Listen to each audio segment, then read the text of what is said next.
আসসালামু আলাইকুম। শুরু করছি ইলমা বেহরোজের উপন্যাস পদ্মজা, পর্ব ৪৯। পড়ন্ত বিকেলের শীতল বাতাসে শরীর কাঁটা দিচ্ছে। পদ্মজা শাল গায়ে জড়িয়ে নেয়। নিচতলায় এসে ফরিনার ঘরে যায়। ফরিনা কাঁথা সেলাই করছিলেন। পদ্মজাকে দেখে ২ পা ভাঁজ করে বসলেন। বললেন, তুমি আইসো? পদ্মজা ঘরে ঢুকতে ঢুকতে বলল, জি আম্মা। কাঁথা সেলাই করছিলেন নাকি? আমি সাহায্য করি? না না, তুমি এসব পারবা না, সুই লাগবো হাতে। কিছু হবে না আম্মা, প্রতিদিনই সেলাই করা হয়। ফরিনা অবাক হয়ে জানতে চাইলেন, তুমি কাঁথা সেলাও? পদ্মজা হেসে বলল, ওই একটু। ক্যারে, আমরা থাকতে তুমি সেলাও ক্যারে? তোমার সৎ আম্মায় তো নকশি কাঁথা সেলায়, হে থাকতে তোমার সেলাই করা লাগে ক্যারে? পদ্মজা ফরিনার হাত থেকে সুই টেনে নিয়ে বলল, আব্বা মারা যাওয়ার পর ২ বছর আমি কেমন অবস্থা ছিলাম জানেনই তো। সে অবস্থায় আমার পক্ষে আমার পরিবারের জন্য কিছু করা সম্ভব ছিল না। তখন উনি পর হয়েও, সৎ মা হয়েও নিজের ঘাড়ে সব দায়িত্ব তুলে নিলেন। কিন্তু উনি যতটুকু করতেন ততটুকুতে পরিবার চলতে গিয়ে হিমশিম খেত। তাই আমি চেষ্টা করেছি একটু যদি নকশি কাঁথার পরিমাণটা বাড়ানো যায়। পদ্মজার ফুলের পাপড়ির মতো ফোলা ফোলা দুটি ঠোঁটে অল্প হাসি। সেই হাসিতে পরমা সুন্দরীর মুখমণ্ডল অল্প আভায় আলোকিত। ফরিনা অবাক হয়ে সেই হাসি দেখেন। মন দিয়ে কাঁথায় ফুল তুলছে পদ্মজা। দাঁত দিয়ে সুতা কেটে ফরিনার দিকে তাকালো সে। পদ্মজার নিখুঁত চোখ, নাক। ফরিনা তাকিয়েই আছেন। পদ্মজা ডাকলো, আম্মা। ফরিনার সম্বিত ফিরল। তিনি প্রশ্ন করলেন, তুমি নাকি শহরে কাম করো? পদ্মজা হাসল, বলল, করা হয়। প্রেমাপ্রান্ত দুজনই পড়াশোনা করে। পড়ালেখার কত খরচ! আর পূর্ণা তো পড়ালেখার চেয়ে বেশি খরচ করে ফেলে শাড়ি অলংকার কিনতে গিয়ে। আম্মা নেই, বাধা দিতে কষ্ট হয়।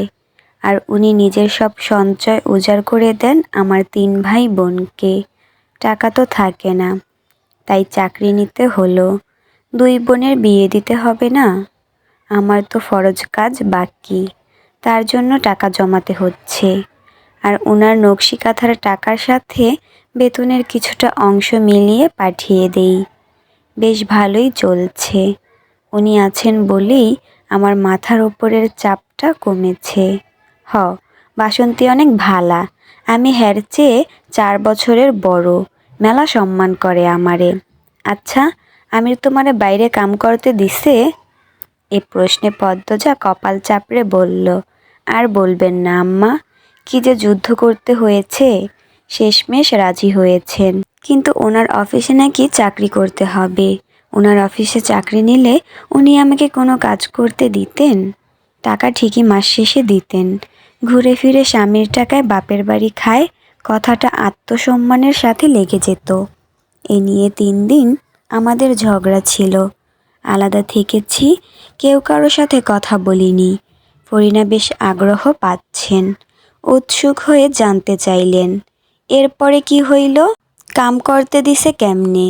এরপর ৩ দিন পর এসে বলল চাকরি পেয়েছে একটা, ৬ ঘন্টা কাজ, হিসাবরক্ষকের পদ, বেতন ভালো। জানেন আম্মা, আমি ভীষণ অবাক হয়েছি। এত কম সময়ের চাকরি, আবার বেতনও তুলনায় বেশি। এরপর জানতে পারি ওনার পরিচিত একজনের অফিসে চাকরি বন্দোবস্ত উনিই করেছেন। উনি চান না আমি বেশি সময় বাইরে থাকি। আবার জেদ ধরেও বসেছিলাম। এভাবেই সব ঠিক হয়। ইনশাআল্লাহ আম্মা, পূর্ণার বিয়েটা ধুমধামে হয়ে যাবে। প্রেমার তো দেরি আছে, অনেক পড়বে ও। ফরিনা পদ্মজার মাথায় হাত বুলিয়ে দিলেন।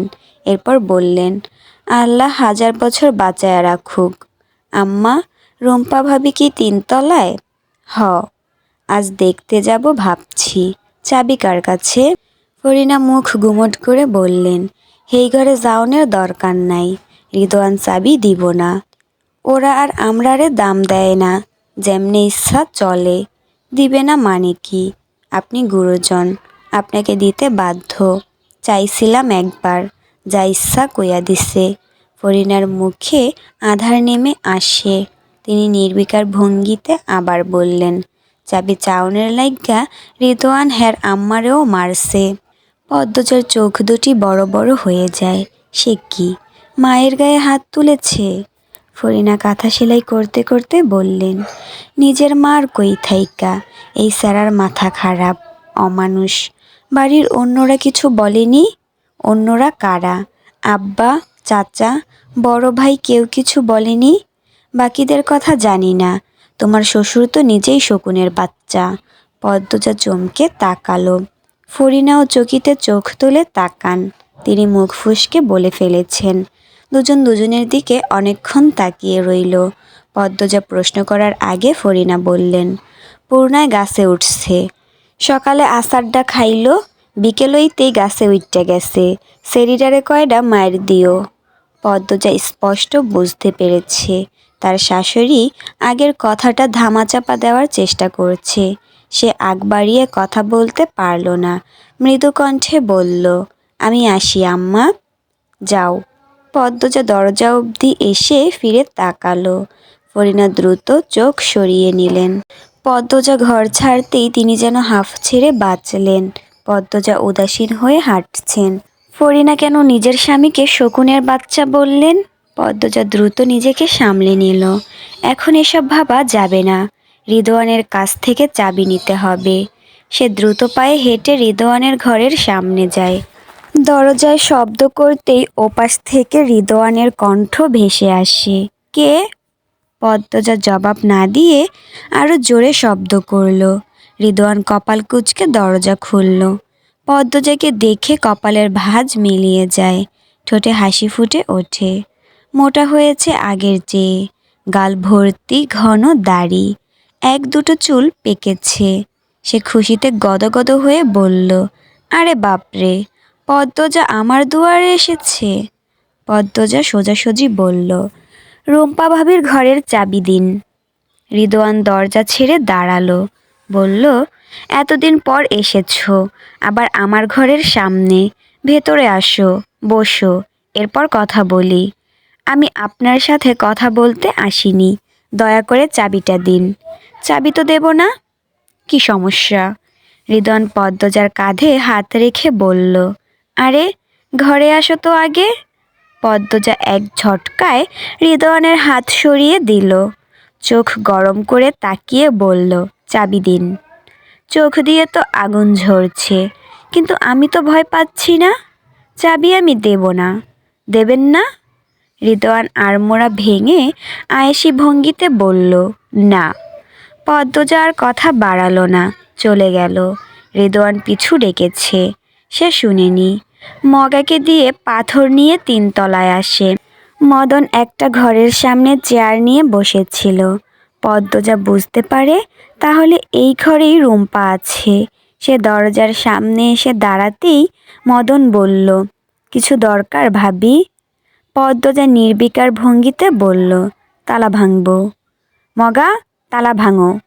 মদন দরজার সামনে দাঁড়ায়, বলে, রিদোয়ান ভাইয়ের কাছে চাবি আছে, তার কাছ থাইকা লইয়া আসেন। তালা ভাঙ্গেন না। উনি আমাকে চাবি দেননি, তাই আমি তালা ভাঙব। আপনি সরে দাঁড়ান। না ভাবি, এটা হয় না।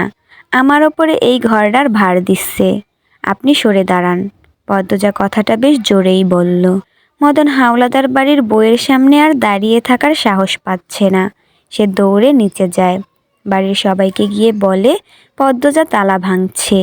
খলিল, আলমগীর, আমির, রিদওয়ান, ফরিনা ছুটে আসেন।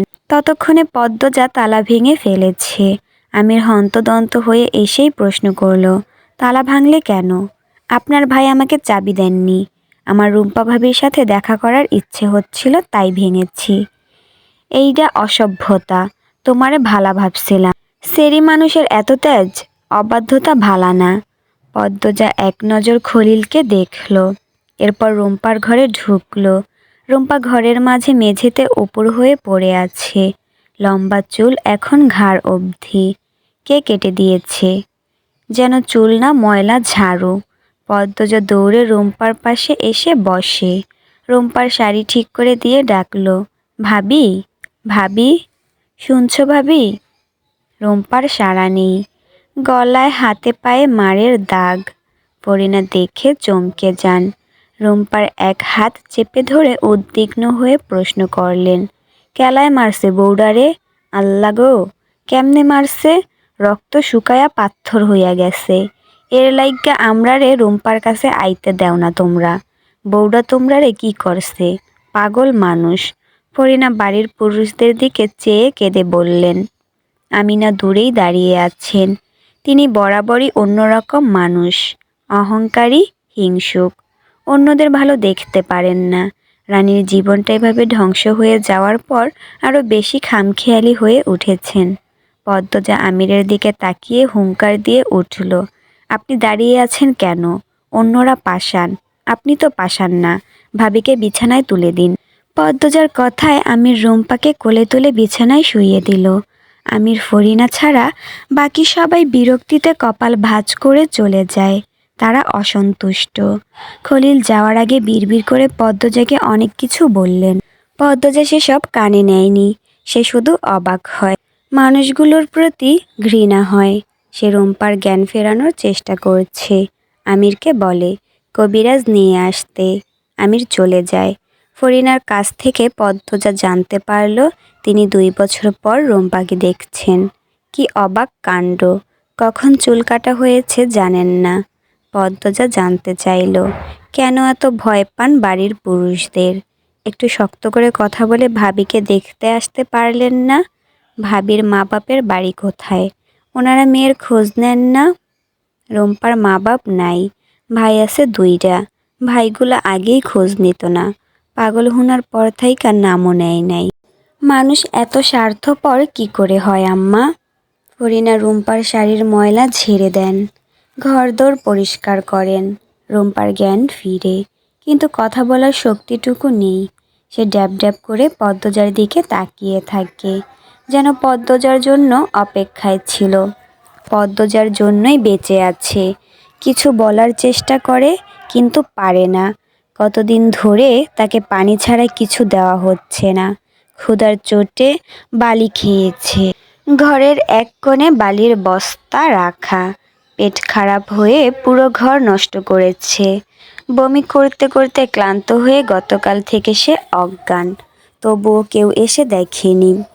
পদ্মজার চোখের জল আপনা আপনি পড়ছে। রুম্পার কষ্ট তাকে দুমড়ে মুচড়ে দিচ্ছে। সে মনে মনে শপথ করে রুম্পাকে নিয়ে যাবে শহরে। ফরিনা ও পদ্মজা মিলে রুম্পাকে গোসল করালো। এরপর নতুন শাড়ি পরিয়ে গরম গরম ভাত খাওয়ালো, চুলে তেল দিয়ে দিল। খাওয়া শেষে রুম্পা বিছানায় নেতিয়ে পড়ে। শরীরের শক্তিটুকু আসতে সময় লাগবে, একটু ঘুমালেই হতো। পদ্মজা রুম্পার মাথায় হাত বুলিয়ে দিয়ে বলল, ঘুমাও ভাবি। রুম্পার দুর্বল 2টি হাত পদ্মজার হাত শক্ত করে ধরতে চাইছে। পদ্মজা টের পেল। সে রুম্পার 2 হাত শক্ত করে ধরে বলল, তোমাকে ছেড়ে যাব না, থাকবো আমি। রুম্পার চোখ বেয়ে জল গড়িয়ে পড়ে। পদ্মজা মুছে দিল। ফরিনাকে বলল, আম্মা, আমি আমার ঘর থেকে আমার কোরআন শরীফ আর জায়নামাজ নিয়ে আসি, আর উনাকে বলে আসি আপাতত আমি রুম্পা ভাবির সাথে থাকবো। যাও তুমি, আমি এইখানে আসি। পদ্মজা বেরিয়ে গেল। বারান্দা পেরোবার সময় আলোক ঘরের সামনের উঠানে চোখে পড়ল। সেখানে পূর্ণা রানী বাচ্চাদের নিয়ে গোল্লা স্যুট খেলছে। পূর্ণার পরনে শাড়ি। মেয়েটা এত দস্যি হলো কি করে? সে চোখ সরিয়ে নিজের ঘরের দিকে গেল। সন্ধ্যার আজান পড়ার বেশি দেরি নেই। রানী এক দলের নেতা, পূর্ণা অন্য দলের। 2 দলের নাম শাপলা আর গোলাপ। প্রতি দলে 6 জন করে। বাচ্চাগুলোর বয়স 9 বা 10 এরকম। আলো আলোক ঘরের বারান্দায় চেয়ারে বসে আছে। মৃদুল আলোক ঘর থেকে বেরিয়ে বলল, এই বাচ্চারা, আমিও খেলতাম। রানী বলল, না না, তোরে নিতাম না। পূর্ণা মৃদুলকে দেখেই অন্যদিকে চাইল। তার ভীষণ লজ্জা করেছে মৃদুলের সামনে পড়তে। মৃদুল আরেকটু এগিয়ে এসে বলল, ডরাইতাছোস? ডরানিরই কথা। এই মৃদুলের সাথে কেউ পারে না, আর তুই তো মুটকি, কেমনে পারবি? আমি তোর 4 মাসের বড়। সম্মান দিয়া কথা ক। মাঝখান থাইকা সর, খেলতে দে। ধুর, তোর শরীর এখন খেলার সময়, আর তুই খেলতাছস? সর। এই বোয়াল মাছ, তোমার দলের একটারে বাদ দিয়া আমারে লও। এই মুটকিরে 100টা গোল্লা না দিলে আমি বাপের ব্যাঠা না। পূর্ণা হাঁ করে তাকায়। তাকে বোয়াল মাছ ডাকা হচ্ছে। এজন্য তার দিকে তাকিয়ে বাচ্চারাও হাসছে। দেখতে চকচকে সুন্দর হয়ে গেছে বলে কি যা ইচ্ছে ডাকার অধিকার বাঘিনী পূর্ণা দিয়ে দেবে? কখনো না। সে তেলে বেগুনে জ্বলে ওঠে, বলল, আমাকে আপনার কোন দিক দিয়ে বোয়াল মাছ মনে হচ্ছে? পূর্ণাকে কথা বলতে দেখে মৃদুল হাসল, রসিকতা করে বলল, আরে কালী বেআইন দেখি কথা কইতেও পারে। পূর্ণা আহত হলো। এক হাতে নিজের গাল ছুঁয়ে ভাবল, সে কি কালী ডাকার মতো কালো? বাঘিনী রূপটা মুহূর্তে নিভে গেল। তার চোখ দুটি ছলছল করে উঠছে। যাকে পছন্দ করল সেই কালী বলছে। পূর্ণা থম মেরে দাঁড়িয়ে রইল। রানী বলল, মৃদুল্লে, সর কইতাছি, খেলতে দে। আমিও খেলাম। এই আন্ডা, তুই বাদ। তোর বদলে আমি বেআইনের দলের হয়ে খেলাম। মৃদুলের এক কথায় ন্যাড়া মাথার ছেলেটি সরে দাঁড়ায়।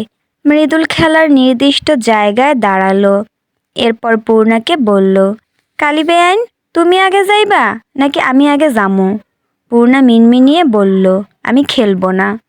রানী দূর থেকে বলল, দেখছস মৃদুল্লা, তুই খেলার মাঝে ঢুকছস বইল্লা পূর্ণা খেলতো না। সব সময় কেন খেলা নষ্ট কইরা দেস তুই? মৃদুল সেসব কথায় ভ্রুক্ষেপও করল না। সে রসিকতার স্বরেই বলল, আরে বেআইনের শক্তি ফুরাইয়া গেছে, আর খেলতে পারবো না। এই আন্ডা, তুই আয়। বেআইন খেলবো না। তুই আইজ হারবি রে আপা। রানী আত্মবিশ্বাসের সাথে বলল, আমার দলই জিতব। আগে আগে চাপা মারিস না, আমার মতো দেখাইয়া দে। এই পেটওয়ালা তুই আগে যা। পূর্ণা ব্যথিত মন নিয়ে আলোকঘর পেরিয়ে অন্দরমহলের পথে পা রাখে। সে কালো, সে জানে, কিন্তু কেউ কালী বললে তার খুব খারাপ লাগে। আল্লাহ কেন তাকে সৌন্দর্য দিলেন না? একটু ফর্সা করে দিলে কি হতো? তার আপার মতো কালো রঙে সবাই সৌন্দর্য কেন খুঁজে পায় না? পূর্ণা 2 হাত দিয়ে 2 চোখের জল মুছছে। অভিমানী মন থেমে থেমে কাঁদছে। এই শাড়ি তো মৃদুলের দৃষ্টি আকর্ষণের জন্যই পরেছিল সে। দরকার নেই এই চকচকে পুরুষ। কেউ তাকে কালী বললে সে ভীষণ রাগ করে, ভীষণ।